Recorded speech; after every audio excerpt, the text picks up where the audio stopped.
In this video, I want to show you a trading strategy for trading Euro-Pound Forex pair. It trades off the daily chart, uses no indicators whatsoever, and has a win rate of almost 90%. I've put this strategy and video together to demonstrate that you don't need technical indicators to create a profitable trading strategy, and the strategies certainly don't need to be complicated. We'll look at the basic idea of the strategy, then I'll go through a couple of improvements, and then right at the end I'll introduce a separate optional volatility filter which not only increases net profit but it vastly reduces the drawdown. The general idea of this strategy is something I picked up from Larry Connors and Cesar Alvarez in their book Short-Term Trading Strategies That Work.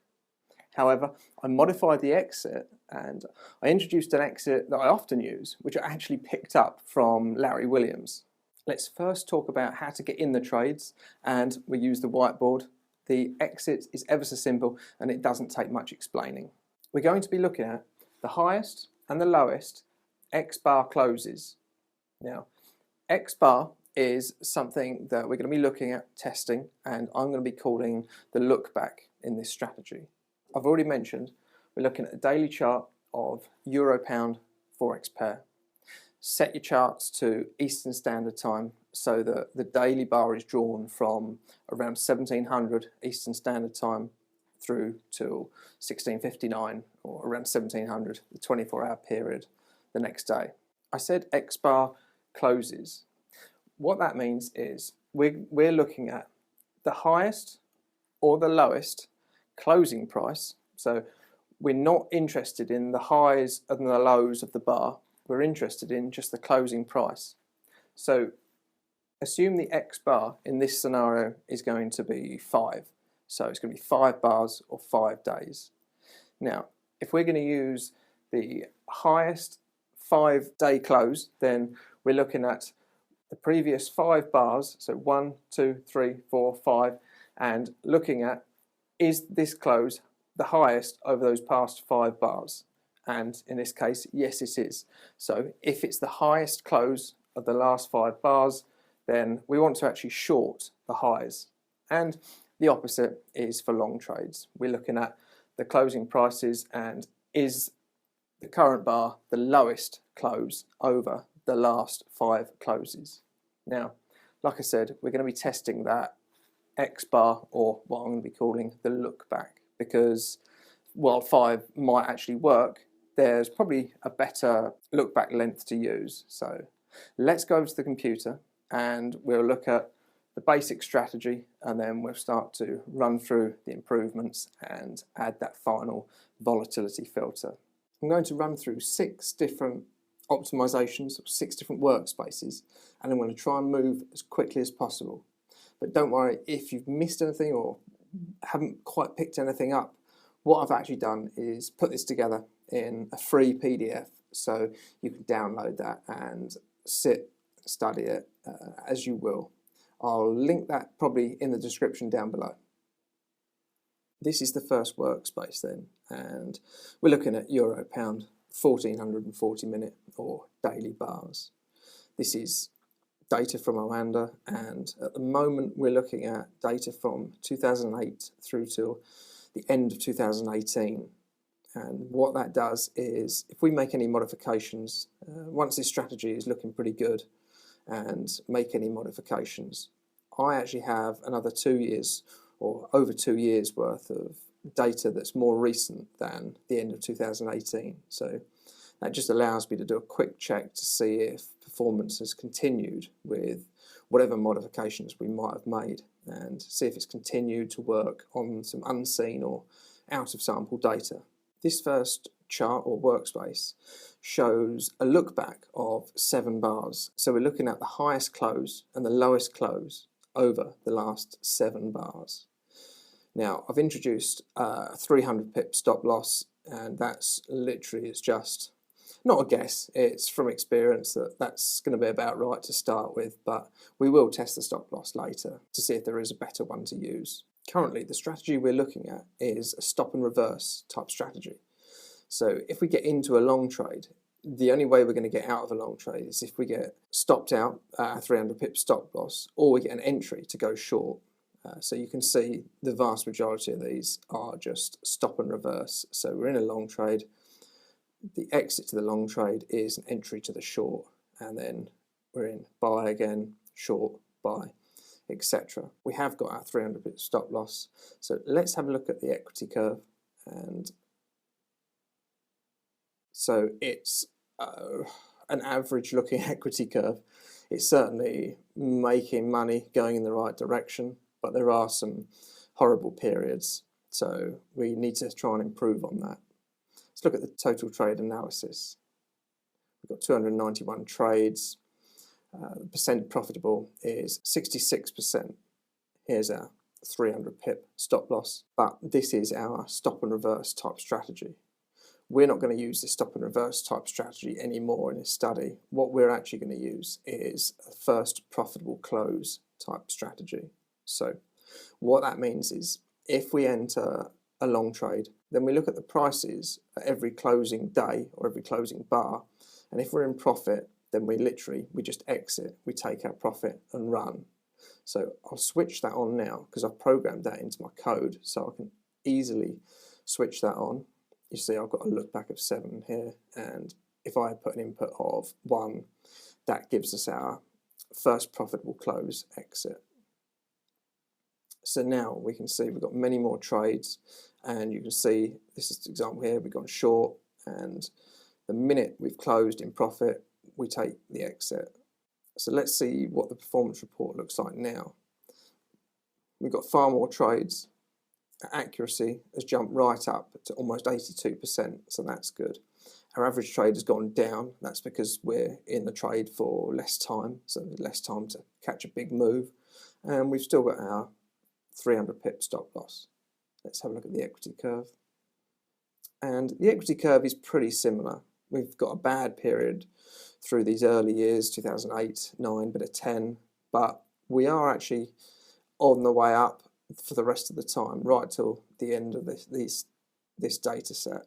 The first optimization I want to do then is to look at that look back period. I mentioned that we had the look back of 7 on that previous chart, and now we're going to do an optimization to see if there's a better one to use. And you can see in this right hand column here we've got the look back, and I've gone from 2 all the way to 20.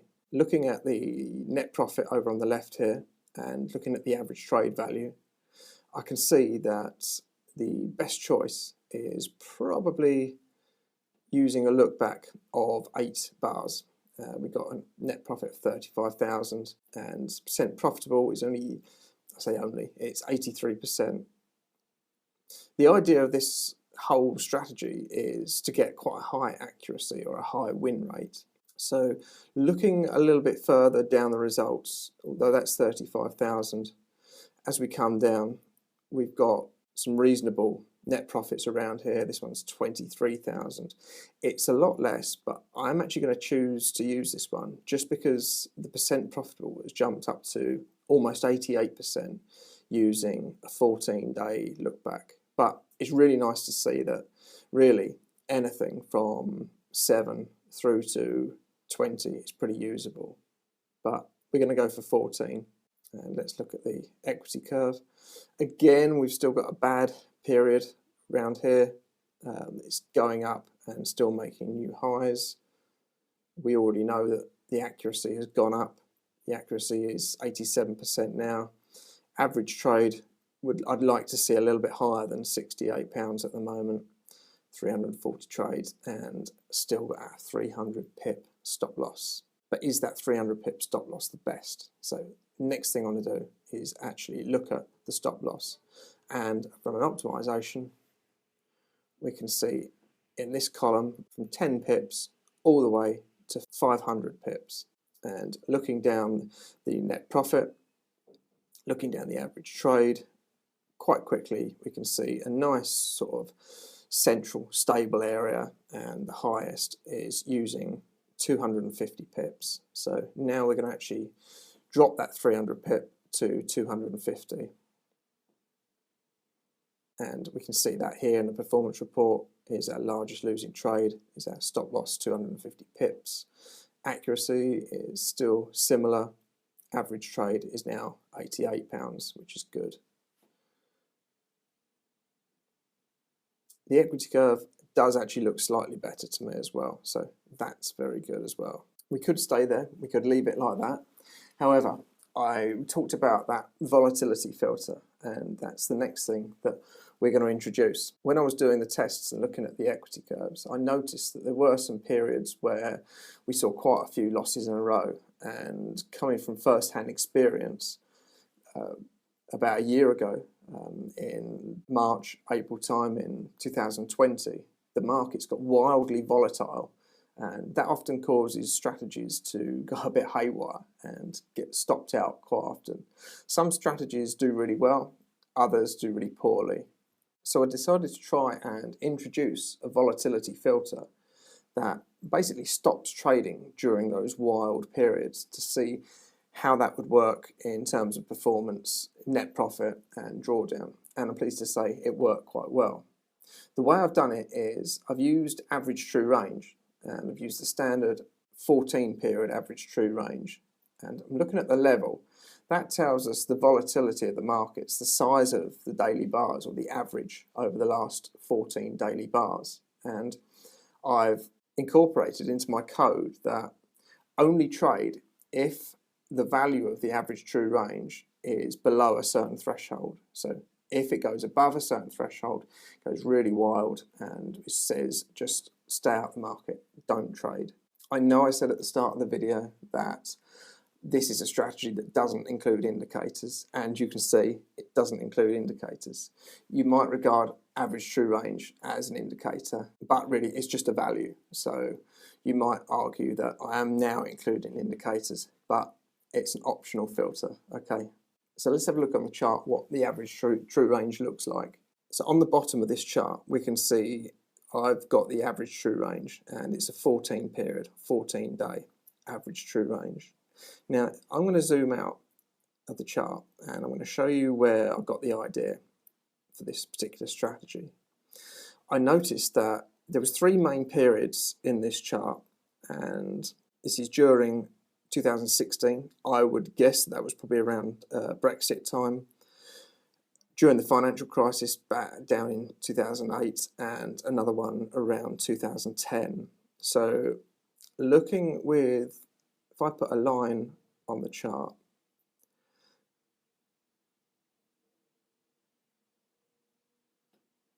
looking at the level here on the right hand side, I mean I've got that horizontal line at about 120 pips. So to me, then that's a good starting point. We don't want to be trading if the average true range goes above 120 pips, but I don't know that. So let's test it.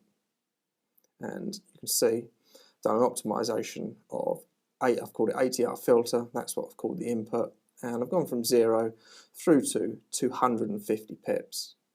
And sure enough, there is definitely some strong levels. Look, when we get to 100, 110, 120, 130, there's a definite strong period here, looking at the average trade, looking at the net profit, and even looking at the drawdowns. So the drawdowns have decreased around this area and the net profit's gone up. So what I decided to use was 120.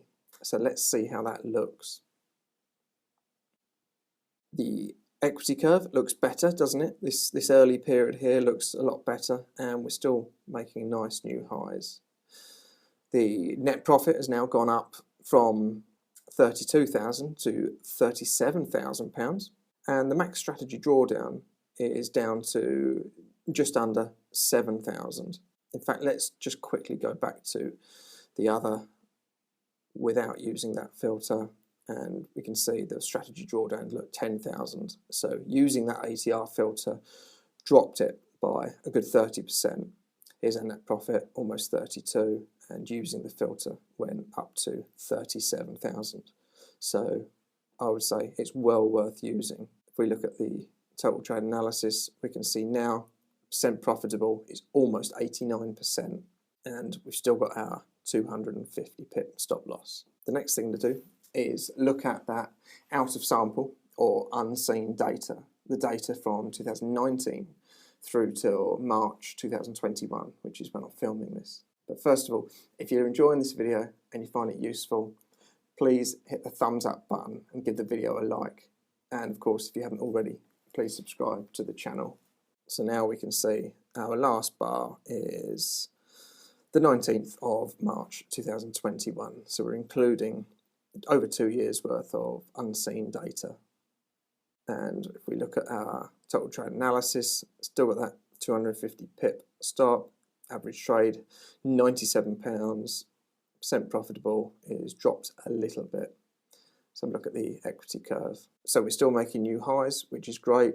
We obviously had a few heavy losses, maybe a couple of stop losses were hit here during 2020, volatile period, but we recovered all throughout and now we're making new highs. So that's quite pleasing. And the last thing I'll do is I'll add some trading costs into this strategy because I don't actually develop using trading costs. I just have an understanding of how the trading costs and how much of trading costs impact a strategy, but sometimes it's useful for you guys to have a look. So I've included £10 per trade, that's 1 pip per trade in the slippage or the costs, and we can see, looking at the performance report now, the average trade is about £20 less because we've got that pip in, pip out for the trading costs. And you can see the largest losing trade here. You can see that extra 2 pips. It's now 2,520, not 2,500. How's that affected our equity curve? Not very much. We're still making new highs, which is great. So because we had a large enough average trade, we were capturing a large enough move on average that our trading costs haven't really affected this strategy too much. Well, I've shown you how to take a basic strategy with basic entries and exits, swap out the basic exit for a first profitable close type exit to produce a high win rate strategy. We then looked at the best look back period, or the X bars, and then we introduced that ATR filter to filter out some of the wildly volatile periods, which not only increased the net profit, but it reduced the drawdown as well by 30%. I mentioned earlier, I've written all this out in a PDF, which you can get for free if you look at the description down below. I created this strategy and the video to show you how simple ideas can work, especially on the right markets and the right time frames. I'm not suggesting that you go out immediately and start trading this strategy as is. I've only just created it, so what I will do is I'll include it in my watch list of all my other strategies, and I might look back at it in a few months' time to make sure that the performance is still in line with the backtest and it's still working. And if it is, then I'll include it in my portfolio of all my other strategies and trade live. But what I do suggest you do is take away my ideas or Larry Connor's, Larry Williams' ideas that I've put together and test it out for yourself.